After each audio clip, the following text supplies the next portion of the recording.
and his many problems. So, you know.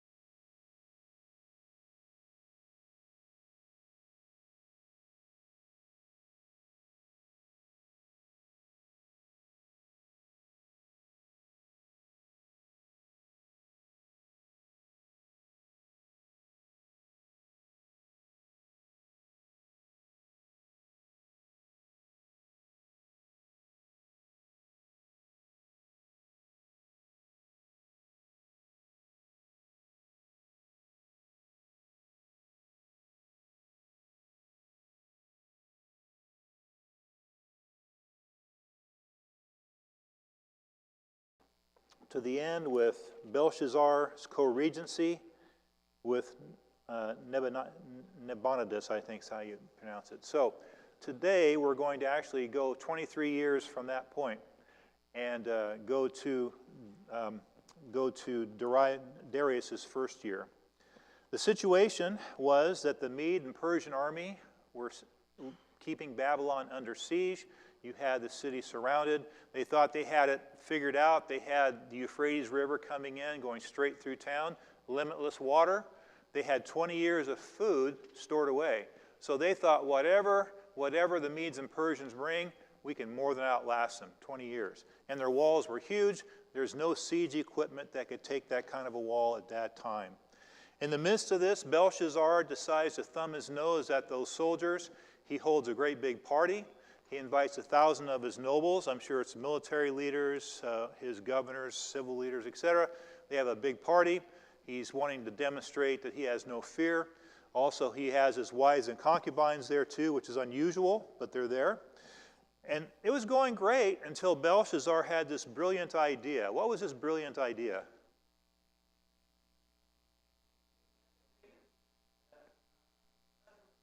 Yeah. Let's bring in the vessels from the temple that Nebuchadnezzar had brought back from Jerusalem. So that's his great idea, and they're all drinking wine from these vessels, and in the midst of that, there was an uninvited guest who crashed the party, or part of the guest. You had the hand appear, and it wrote on the plaster. It wrote 3 words, well, 4 words, but one was repeated twice, Mene, Mene, Tekel, Upsharan, which basically, as we looked at last week, those are weights, but they're also units of money. It'd be the same thing as us saying pound, half pound, and an ounce, that kind of thing. So that's what these words said. We don't know what language it was in. We know that the wise people couldn't read them, so it must have been in a different language. And of course, Daniel was brought in. In a nutshell, what did Daniel say the message to Belshazzar was? In one sentence. Yeah, exactly. We think alike. Maybe you're so toast. Maybe there's 3 words to that one, right? So you're done. You're going to be killed. Daniel also gave a rebuke to Belshazzar in the midst of that. And what was his rebuke to Belshazzar? Bill.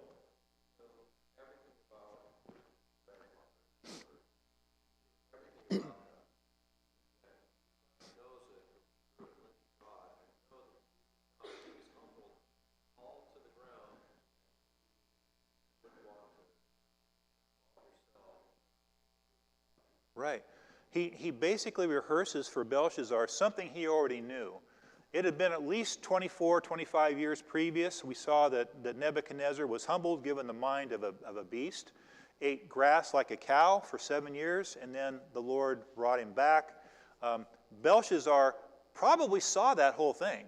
He might have been a teen or even younger than that, but it's almost without question that he would have seen that. And if not, he certainly heard about it, because they're still talking about it 200 years later to historians. So it really is a big deal. In the midst of that, he decides he's going to intentionally insult the God of Israel. He intentionally brings those vessels in. It's not just an afterthought. This was with intent. And he used these vessels to drink wine and to praise the gods, the false gods of Babylon, the idols and whatnot. So, and then God sent that message. we see that Belshazzar was killed that very night. He made Daniel, quote unquote, third ruler of the kingdom, gave him that necklace, beautiful clothing, sent out a message that he was third ruler, which we talked about could jeopardize him because they may be killing all the rulers, but we know God preserved him and it didn't happen. So look at Daniel chapter 5. I'll read verses 30 to 31 there. That same night, Belshazzar, the Chaldean king, was slain. So Darius the Mede received the kingdom at about the age of 62. And if Craig was here, I was going to tease him about that being almost his prime. I know. Boy, Craig sure got a kick out of that last week. I don't know why. Anyway, so let's discuss Darius a little bit. Darius is kind of an unknown. I mean, we know about him because almost all of us have read through Daniel at least once, and so we hear the name Darius and we go, oh yeah. But actually, he's an unknown entity. There is no clear-cut archaeological evidence of his existence. I'm not saying that he didn't exist, but what is the idea? So some possible explanations is the word Darius may have been a title. Now, the reason I say that is because it's used more than once with more than one person. So it may have been a title very similar to Pharaoh. Another idea, it may have been another name for the main general who assaulted Babylon. His name was Gubaru. So he was one of the generals. Or it even could be another name for Cyrus himself. So we don't know. However, recently, I say within the last 30 years, there was a tablet discovered from the government buildings of Cyrus. And one of the tablets read this: Gubaru was appointed governor in Babylon. So that seems to weigh toward it was another name for this general or a title for this general. So chances are there may be more archaeological evidence because it happens all the time. I'm not worried when you see something like this, you go, it doesn't seem to fit, because today something could pop up and all of a sudden it's like, oh, once again, the Bible, like Pastor Jason says numerous times, archaeology always confirms the Bible. It never deters from it. All right. Now we're going to look at chapter 6, Daniel in the Lion's Den. Is there anyone in here for whom this is your absolute favorite Bible story? 1, 2. Okay, cool. Well, I hope to do it justice. Don't walk out on me. Sometimes it's hard to get these favorite stories going, and I don't want to muddy it up or whatnot. But this is such a cool story. So let's read chapter 6, verses 1 to 5. We're going to start with Stu, and then we'll go back to Bill and go across.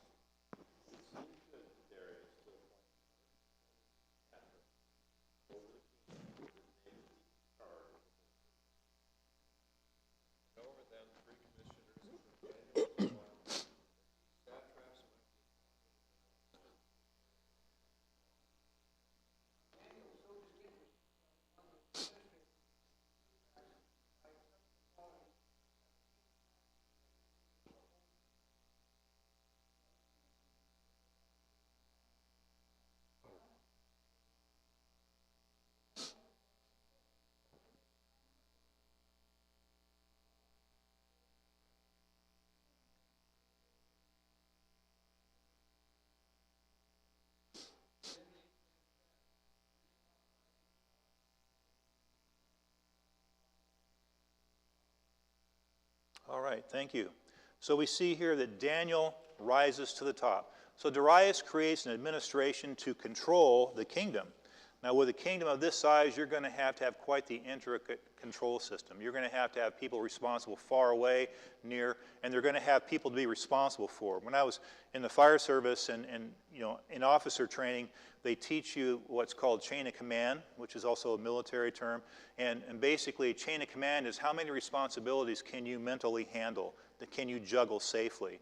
So chain of command usually varies from person to person. Most people can be expected to be able to manage anywhere from 3 to 8 different things relatively well, with an average being 5. Okay, so you want to narrow the things you have to focus on because you only have so much, focus.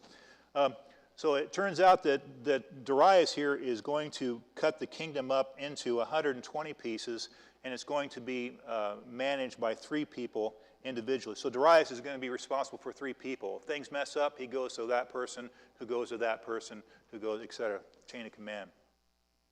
So we see that Daniel distinguished himself. Again, he wasn't killed as third ruler of the kingdom. We don't know why, but he wasn't, as he could have been. And then it says he distinguished himself. Now there's an interesting thought. How long does it take a person usually to distinguish themselves, say in a job or career, on average? Any thoughts? Daniel? 5 to 10 years? Okay. Anyone else? Any other thoughts? Bill? Within a year? Okay. It probably depends on the occupation. You know, what I always told my new firefighters, it takes 5 years for you to feel comfortable and to have had enough experience to where you aren't scared every time you go on a call, right? And my son Jared just hit 5 years, and he verifies that. You know, he feels much more comfortable. And it takes a while to distinguish yourself, and it depends upon your career. So, but we see Daniel distinguishing himself. Now, I don't think it took very long, because we're going to see other things in Daniel's history that seem to indicate it didn't take him long at all to distinguish himself. Now, why would he have distinguished himself so quickly? What are some things that might have contributed to that? Dave?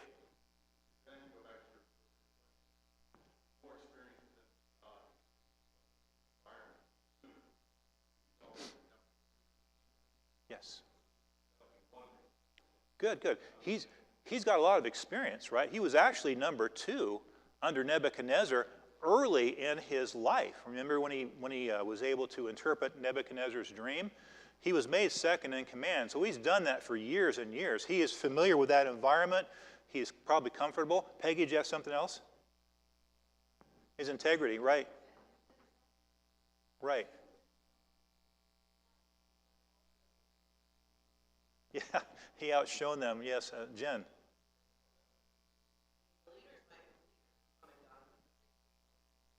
Sure. Yeah, they probably know him. Bill. He's got a higher boss? Right.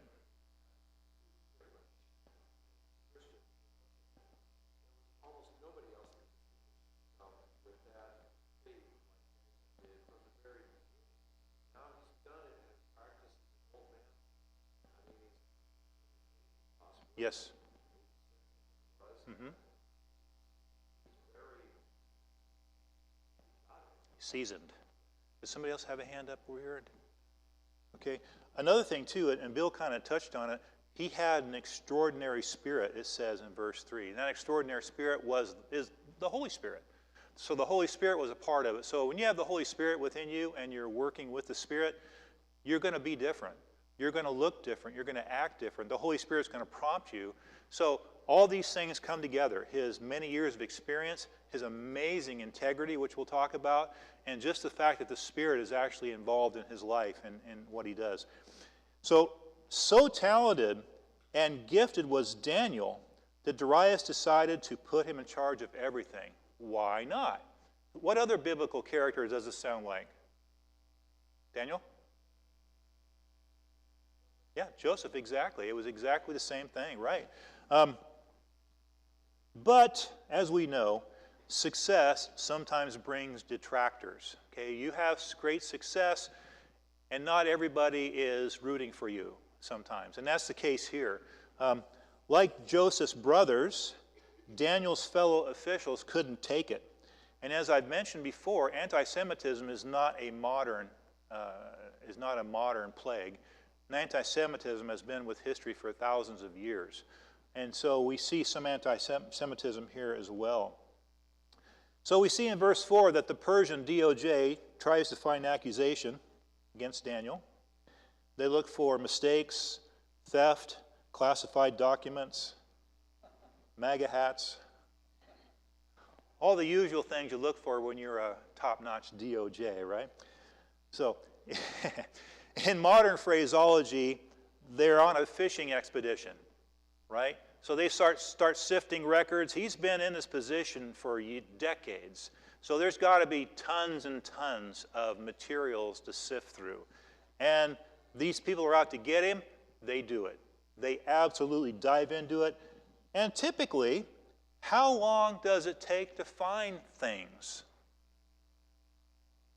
Usually not long, because people make mistakes.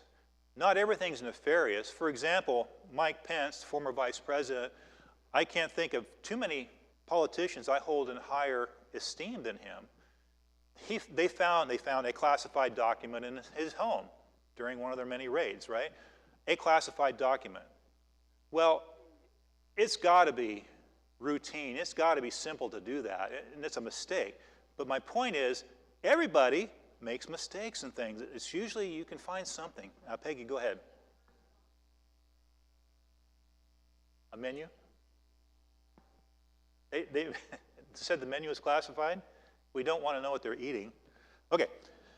Joseph Stalin once said, "You give me the name of a man, and I'll provide the crime." So in other words, anybody can be found, except Daniel. This had to be one of the most mind-blowing things for them, and we can't overstate it. They found nothing about Daniel. They sifted through probably hundreds of tablets, and they didn't find anything that would say Daniel even made a significant mistake, because they would have capitalized on that and said it was intentional, like they do nowadays, you know. So they found nothing. But they didn't stop there, because something has to be done. So they resort to subterfuge to entrap Daniel. They're going to have to figure out a way to get this guy. So in verse 5, what did they know about Daniel? He's God-fearing, okay? What else did they know about him, which is really key? Go ahead. Faithful? Yeah. Okay. Somehow they know that if we can make a law that goes against the law of his God, he'll choose his God. That is an amazing testimony. I mean, I'd love for people to think that about me. You know, if push comes to shove, he has to decide between God or the government, he'll choose God, and they knew it. So enough of Daniel's reputation was known that they were going to do that. Now, let's put a timeout right there. What is the purpose of government? What is the purpose of God-ordained government? Restrain bad guys. Good. Any other thoughts? Uphold justice. Good. Protect the people. Right? We're back to that DOJ thing, right? Okay, turn to Genesis chapter 9. We'll look at a couple of things. And I'm doing this for a reason. In chapter 9, verse 6, and it doesn't say specifically, but it's our understanding that human government's being established here by God. Chapter 9 of Genesis, verse 6, "Whoever sheds man's blood, by man his blood shall be shed. For in the image of God he made man." So this is outlying capital punishment.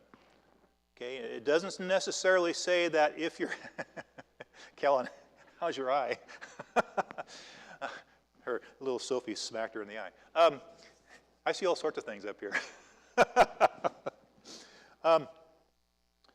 Protection of the people. And then flip over to Romans chapter 13, another very familiar passage. Romans chapter 13 and verse 1. "Every person is to be in subjection to the governing authorities, for there is no authority except from God, and those which exist are established by God. Therefore, whoever resists authority has opposed the ordinance of God, and they who have opposed will receive condemnation upon themselves. For rulers are not a cause of fear for good behavior, but for evil. Do you want to have no fear of authority? Do what's good, and you will have praise from the same. For it is a minister of God to you for good. But if you do what is evil, be afraid, for it does not bear the sword for nothing, for it is a minister of God, an avenger who brings wrath on the one who practices evil." So go ahead and go back to Daniel 6. The purpose of government, the God-ordained purpose, is protection of people from threats without and threats within. That's the number one purpose. Now, if that's the purpose for government, and the government does it, is it fulfilling its role? Absolutely, that should be the number one. Now, if the government's not doing it, Are they fulfilling their role? And the answer is no. Okay? So, let's say that the people in government decide not to follow this basic premise. What might you expect among these government officials?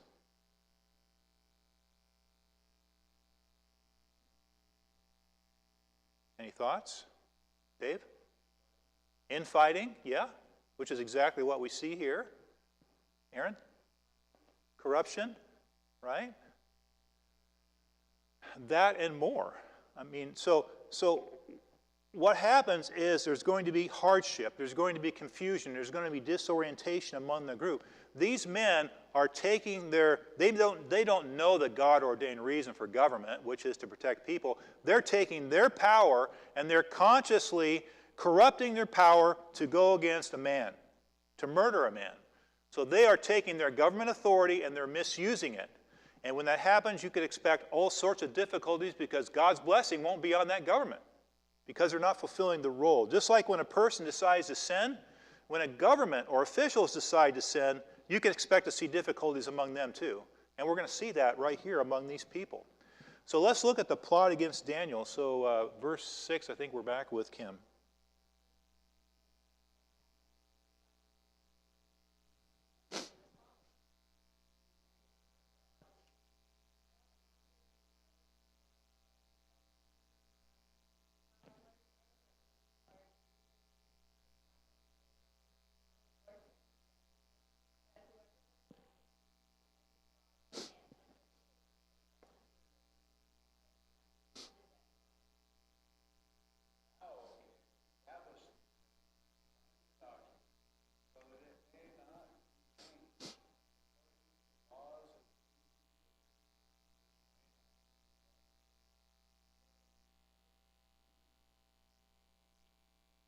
All right, thank you. So, this is the plot. No prayer to any god or any man except Darius. All the government leaders got together and we came up with this idea. True, false? They omitted at least one, right? It's interesting that he didn't look for him, but anyway.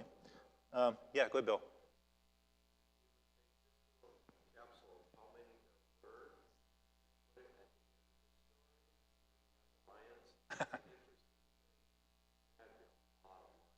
That's true. That's true. Now, it could be that not all 120 were there. It could have been a lesser number, but you're right. The point he's making is if it's actually 122, got to be a lot of lions there, right? Yes, that's true. That's true. Peggy.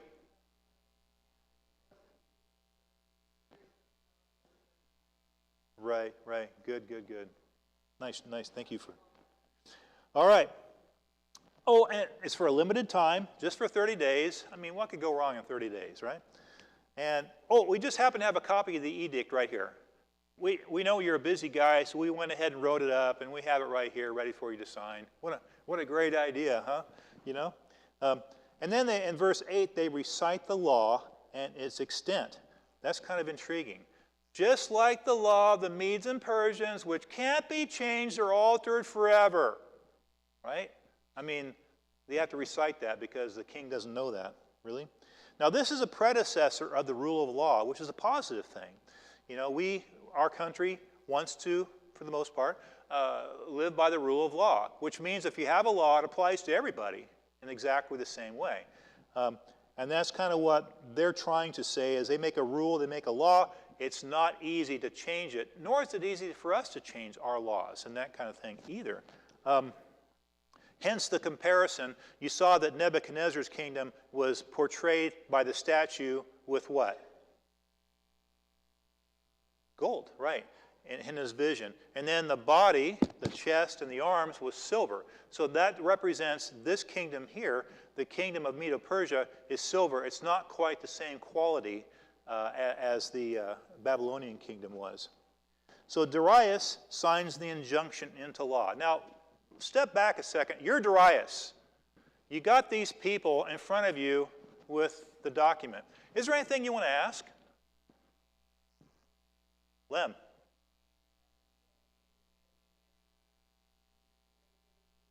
Okay, let me see it and read it. Good, good. Dave. Oh, oh, that's a great one. How do we know the other gods won't be upset? Okay, that's good. Others. There you go. I don't see Daniel here. What did Daniel say? Oh, he loves it. It was his idea. You know. Steve.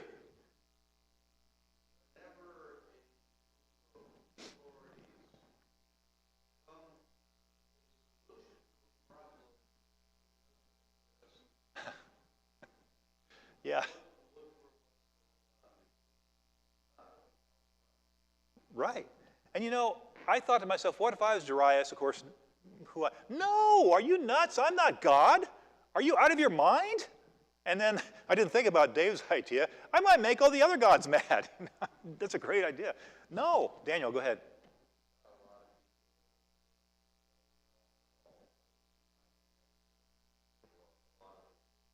Good point. Good. So what Daniel said is he's got a lot of people that are pressuring him and influencing him, and that's true. I mean, when you are the sovereign like that, even if you're the CEO of an organization, you're dependent upon your subordinates to come up with ideas and to locate problems that really exist, you know, and maybe come with solutions. So yeah, that's true. He's kind of subject to them. So he's also pretty new to this. That's true. That's true. And you know, I've mentioned before, despots. Oh, go ahead, Jen. Yes.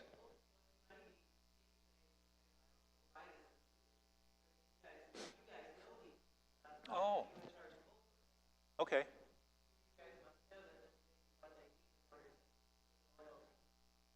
That's good. That's really good.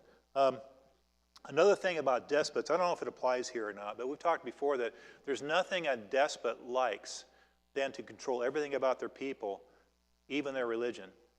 Because if you can control the here and now and control the afterlife, that's a whole lot of power. And if you can make people think that you can control these things, you have people that are going to serve you to the very end because you own everything. Dave, go ahead.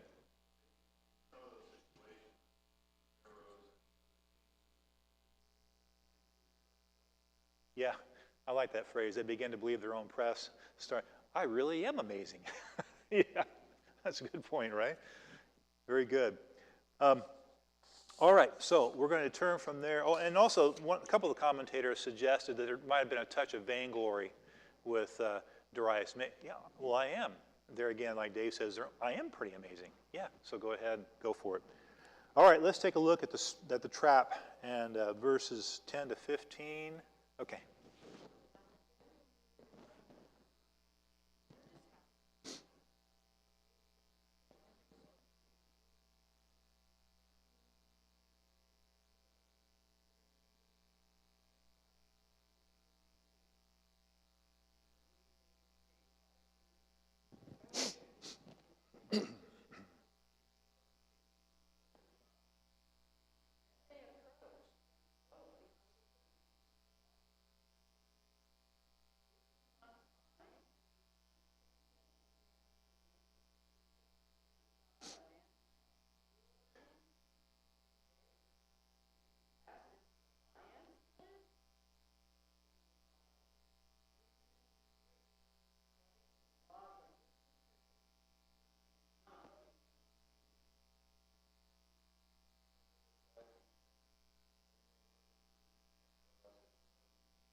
All right, thank you.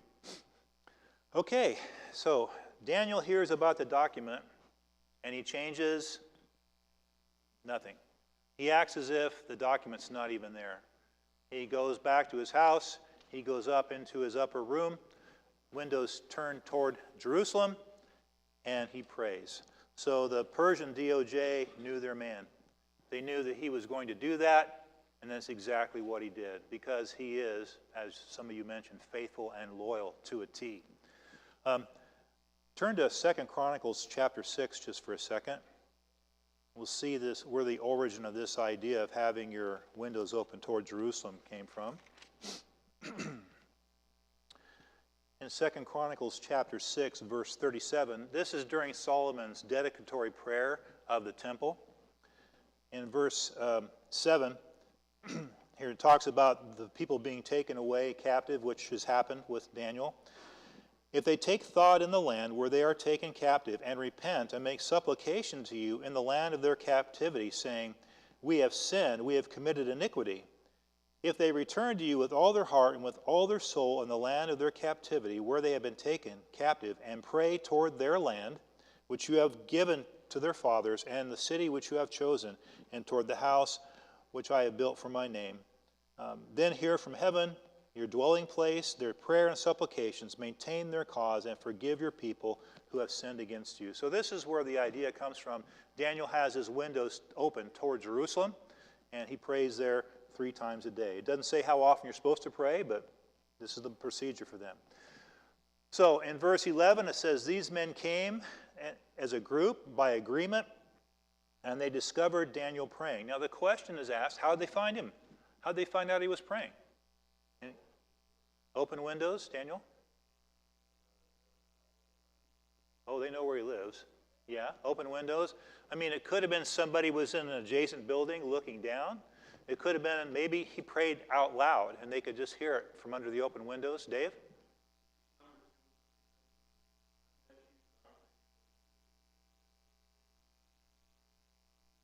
Okay, he might have, yeah. That's probably true. Another idea is maybe they stormed into the room conducting a raid. Stuff's pretty modern. Isn't this stuff modern? But in all seriousness, isn't it? It doesn't say they did that, but they could have just stormed in on him. You know, there's nothing that says that they didn't do that. So we don't know how, but the point is that they knew. So they came, they discovered Daniel praying. And then their trap was completely sprung.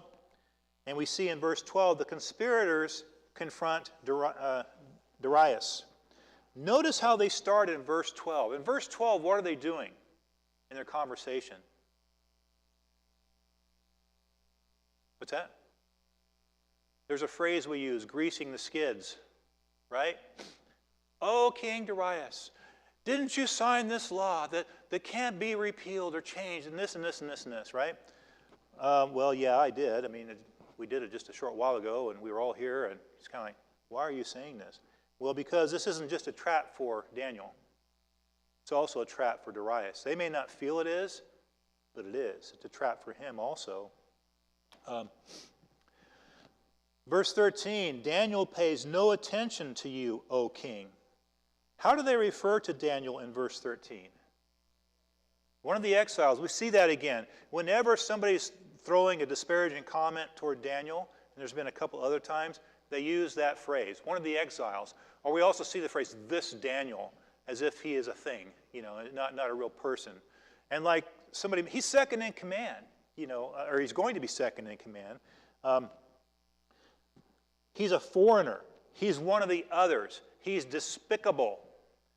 One of the things when you're going to target somebody, you want to dehumanize them as much as possible so that you won't have a bad conscience. Aaron, go ahead.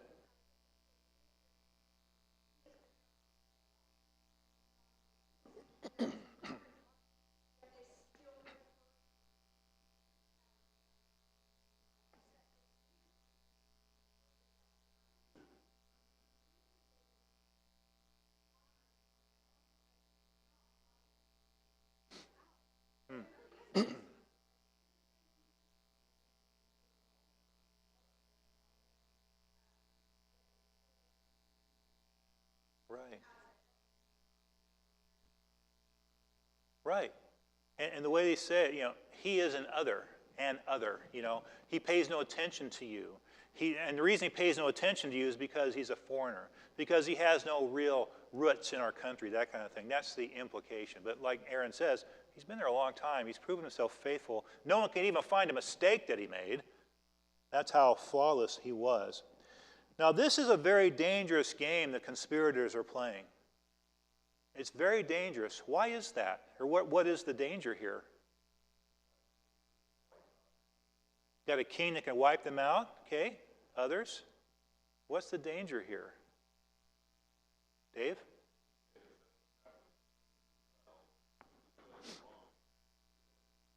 You're exactly right. I mean, we're talking this is major dicey stuff.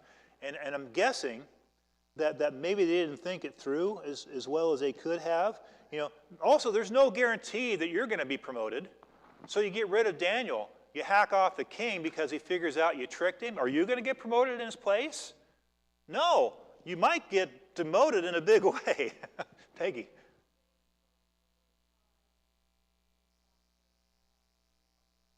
Okay.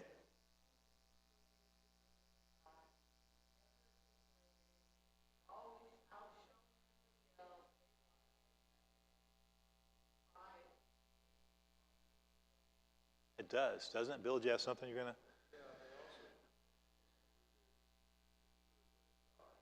Yes.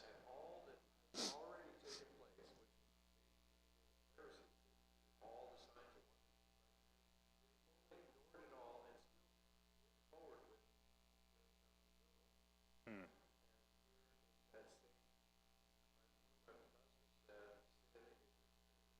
Yeah.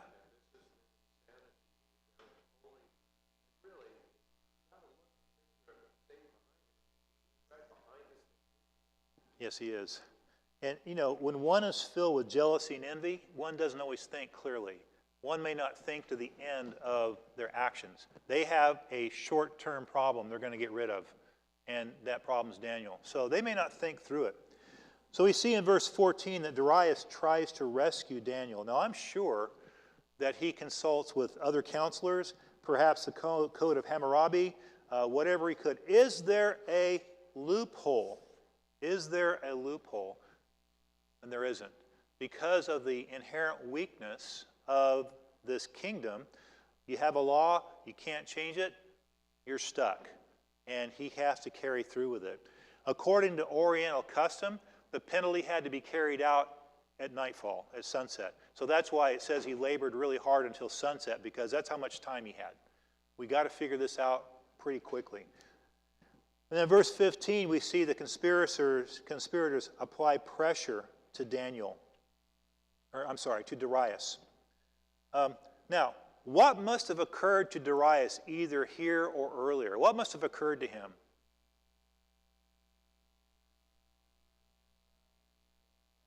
Exactly. I have been had. They have set up the best guy in the kingdom, the person I'm relying upon, the person I'm choosing, and they've set me up, and they make me into the murderer. Bill.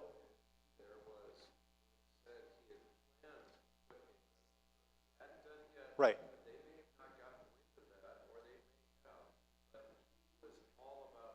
Yes, he definitely was. And they are making him murder Daniel. Now, that doesn't set very well, as we're going to see. And he'd also would say to himself, there's no way that Daniel would agree to an injunction and then kill himself. No. So he's not a dummy. He can figure things out, and he's figured this out, I'm sure, by now. But he is between a rock and a hard place. Let's read verses 16 to 23.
verse 23 there, Steve.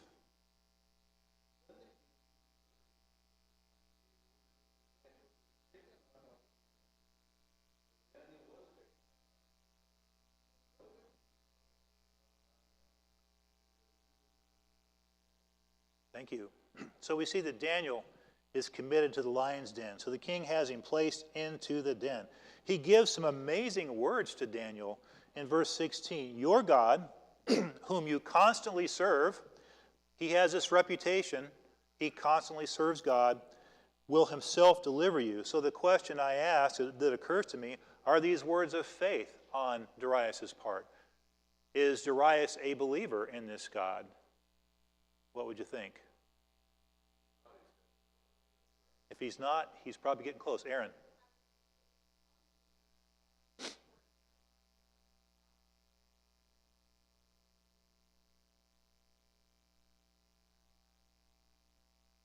Okay. What might he... Oh, go ahead, Peggy.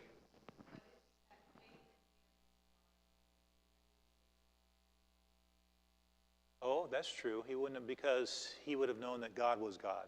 Okay, good. Jen. That was my next question is, do you think he's heard this story of his three friends when they were in the fiery furnace? And so perhaps he did, because he's serving the same God they serve. So maybe these are the reasons. I agree with you. I don't think he has faith yet, but I think by the end of this enterprise, he very well may. Oh, Dave, go ahead.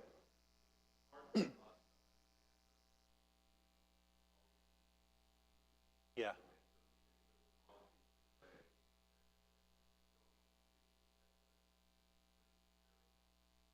That is true.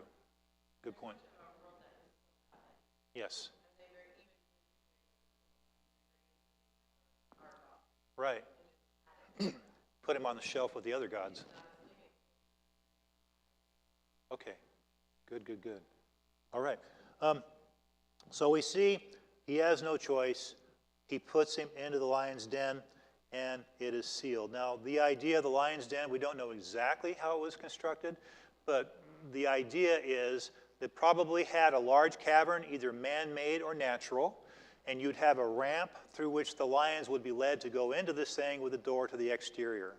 You then, at the top, would have an opening through which somebody could be inserted, I guess. There may be a ramp that they would slide down, or it may just be dropping them down because you really don't care that much when you're going to execute them anyway.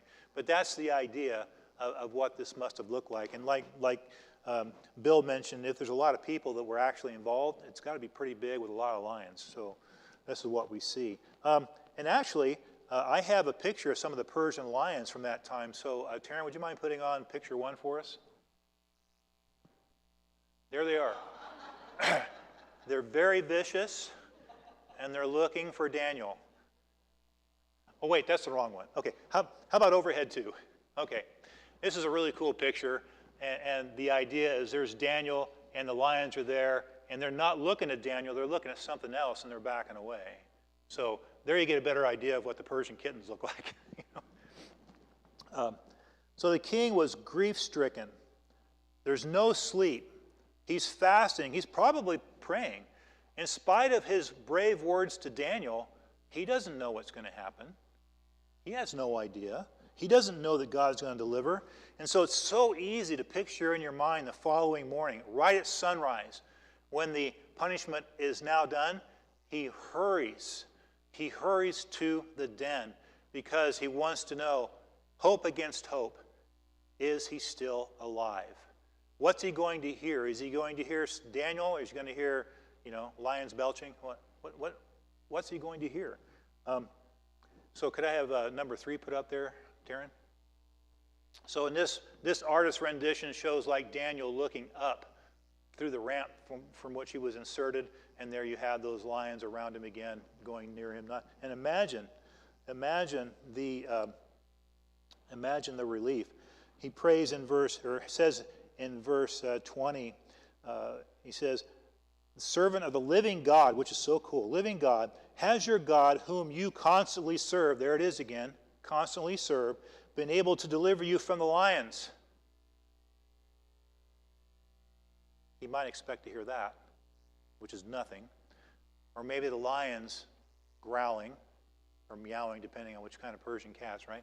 But instead, a voice, "O king, live forever. My God sent an angel and shut their mouths." Could I have overhead 4 put up there? And so he had an angel in his presence that he saw that caused all the lions to back away and not come near him. I know I'm paraphrasing that, adding to that, but that's got to have been, unless he pet them for a while and scratched their, here's Daniel speaking. And there's just a great rendition of God. Now, was it an angel? Was it a pre-incarnate Jesus? We don't know. But one thing I want to emphasize that to me just is it's very mind-blowing. God could have just said to the lions, "Stay back." And they stay over here, Daniel's over here, and life is good. He's still delivered, but God sends a presence, which probably was a pre-incarnate Jesus, to be there with him in the midst of this great peril. That speaks volumes to me. Sometimes we ask, "Oh God, please deliver me from whatever this situation is." And we do. And sometimes God's no. But he's still with you. And unfortunately, we can't see him like that, but he's with you. And he goes through the problem, the difficulty with you.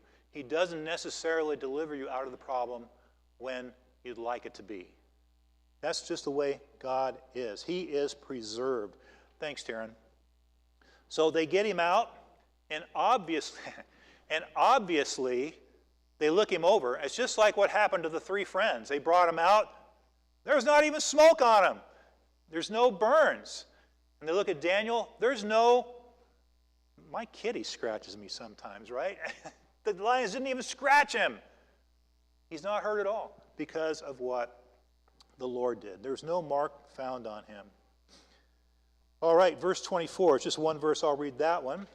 The king then gave orders, and they brought those men who had maliciously accused Daniel, and they cast them, their children and their wives, into the lion's den, and they had not reached the bottom of the den before the lions overpowered them and crushed all their bones. Man, this is gruesome stuff. I mean, it's not many words, but it sure paints a picture, doesn't it? So I wrote down that Darius goes Nebuchadnezzar on these wicked men. Right? This is what Nebuchadnezzar would have done. And he's furious. These wretched men tried to make me the murderer of my number one man. Well, guess what? The definition of justice is to give to the other person what they intended for you. And that's exactly what Darius is going to do.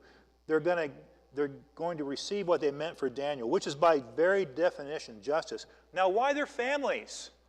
This is really terrible stuff.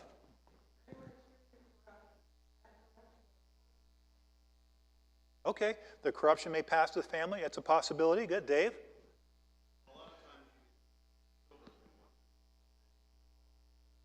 Right, exactly.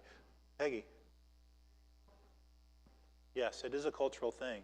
So kind of put this together, it's kind of a mix, really. I mean, as a king, ultimate authoritarian, you don't want some child to come up behind you when they grow up and put you to death who has this thing against you. So Herodotus, again, he's a Greek historian who studied the Persian government, 300 BC. He said Persian rulers execute their entire families of a condemned man, so there's no payback. Paraphrasing. And also, it's a threat against rebellion, because if you're going to try to murder the king and you fail, it's not just you, your whole family's toast. Right? It still happens in totalitarian countries today. In some countries, they try to inhibit people from defecting to other countries, because if they do, they're going to get their family, and they know it. So many people are reluctant to leave their totalitarian government, not because they don't want to, but because if I leave, my family's still there, and they'll be put to death. So there's all sorts of different aspects here behind this. So we see horrific results. The people are torn apart before they even reach the floor, which adds to the idea that Bill mentioned, lots of lions. Now, by the way, they were hungry. Some people say, well, maybe the lions weren't hungry. No, actually they were. And probably angry, too. They didn't get an earlier meal. you know. So they're wanting to make up for lost time. So back to government officials, right? We talked about government officials who abuse their positions. Our position as a government is to protect people from threats without, from threats within. When you have government officials who use their power to victimize others or to benefit themselves, they are going outside of God's prescription for government. So you can expect, just like if I sin and expect punishment from God, so government officials, when they sin, they can expect punishment from God. These men right here are the classic example. You know, they sin, they cause grief for Darius. They definitely caused some grief for Daniel, who had to go through the mental anguish of this thing, and then for their whole families. Everybody got messed up because of them stepping outside of their prescription for government. All right, let's have verses 25 to 28 read.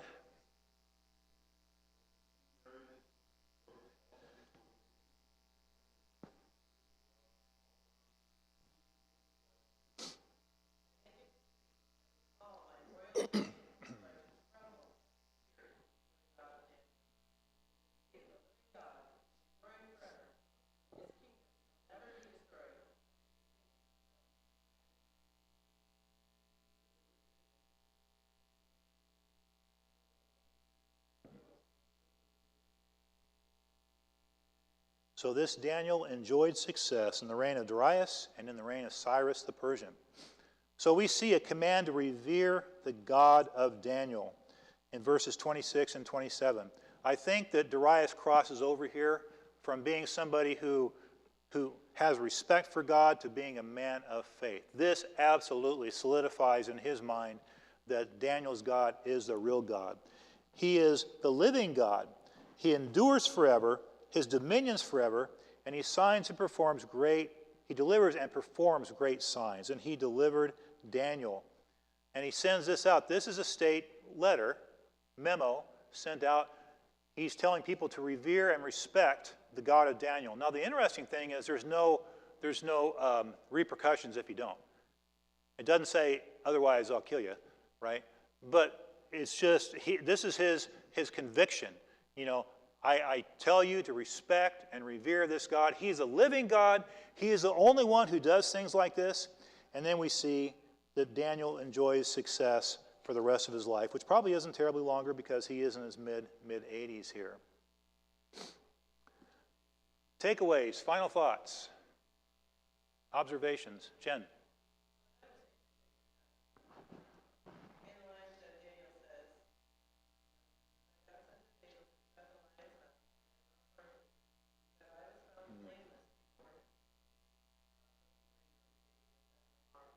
Oh.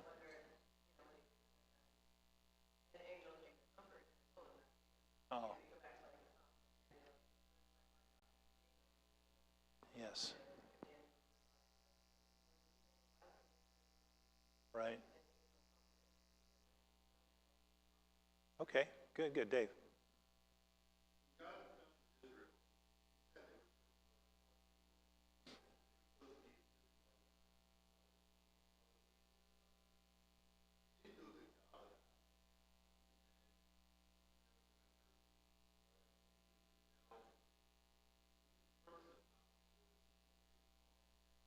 Okay. Good. Any others? Teresa.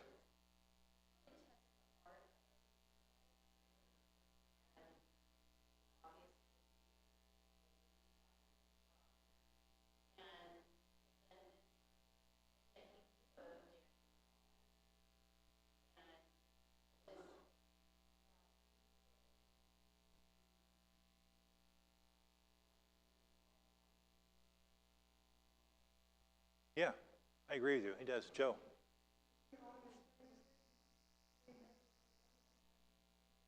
Oh, come on. No, I do.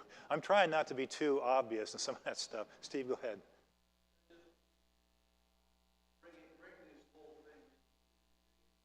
Yeah.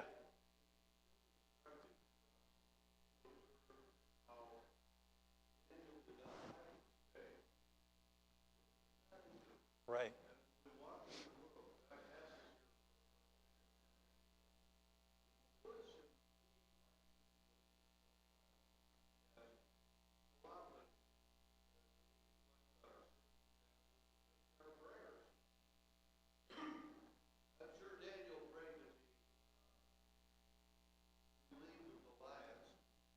Yeah.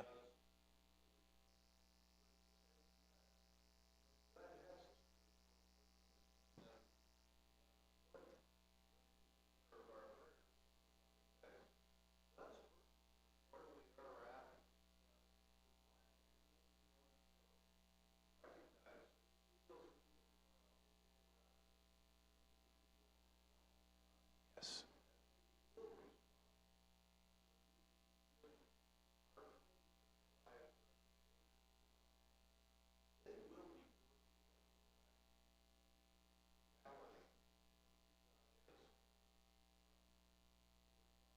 Right. Great. You know, do you want said of you, so and so, whom the God whom you constantly serve? You know, you're constantly a servant. Yeah, I want to be that way. I want that reputation. That's great. Next week, I'm not going to be here. Linda and I get to go to Eastern Washington and Idaho to visit kids and grandkids. So Bill's going to be teaching, which I really appreciate. And we'll go ahead and close in prayer. Lord, I thank you so much for our morning. Thank you for the things that you reveal in your word. This is written, 2,700 years ago, Lord, and my goodness, it's still full of things for us today. And, if you put different names in there, you can see things exactly the same because, technology changes, but people don't. And, Lord, I just pray that you would work in our country, that our country would recognize what their purpose is, the prescription, which is the protection of citizens from threats within and threats without.